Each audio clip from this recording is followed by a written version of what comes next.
the 24th of January 1961, Ms. Aoko, the wife of one Mr. Fagbemi, was charged before a customary court in present-day Ogun State. Mr. Fagbemi accused his lawful wife of moving in with another man, and the Director of Public Prosecutions decided to try her for the offense of adultery contrary to customary law. Was she found guilty? We'll find out soon.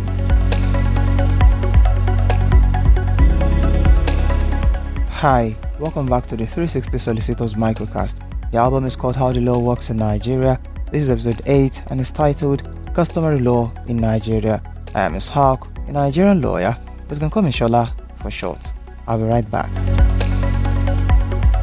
Nigeria has over 250 ethnic groups, and each group has its own customs and traditions. Because these customs and traditions have kept indigenous communities together long before colonization and even after colonization, the Nigerian constitution recognizes some of them as binding on the people in such communities.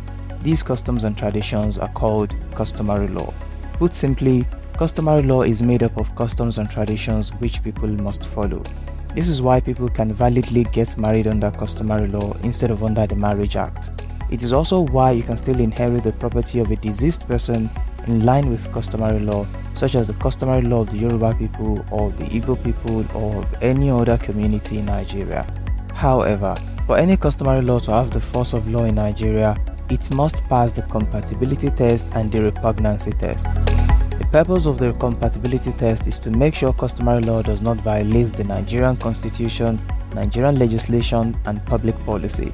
To better understand this test, let us go back to the case of Ms. Aoko. Ms. Aoko pleaded guilty to the charge. The customary court found her guilty of adultery and sentenced her to 1 month imprisonment. If she did not want to go to prison, she had to pay a fine of £2 and 10 shillings. She was also ordered to pay her husband £5 as compensation. That's a total of £7 and 10 shillings. Right, pounds and shillings. This case happened before Nigeria adopted the Naira in 1973. Using some simple calculations, Ms. Aoko had to pay 18,000 Naira to avoid jail term and 45,000 Naira to her husband as compensation. Displeased with her conviction, Ms. Aoko appealed to the High Court of the then Western Region, present-day Southwest Nigeria. The High Court set aside her conviction because her right to fair hearing under the 1960 Constitution was violated. You see, the right to fair hearing in 1960 and present-day Nigeria include the right not to be tried for an offense whose definition and punishments are not clearly stated in Nigerian legislation. Adultery is an offense under customary law, but not under criminal legislation in the then Western Region. The customary law that made adultery an offense was therefore incompatible with the Constitution. However, her right would not have been violated if adultery had been clearly enacted as a crime in the relevant criminal legislation. The purpose of the repugnancy test, on the other hand, is to make sure customary law does not violate the ideals of justice and fairness.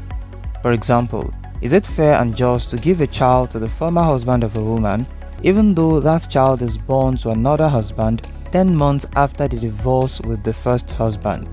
Well, whatever you think, the Nigerian courts say it's unfair, and that since the new husband is the natural father of the child, he and the woman are the lawful parents of the child.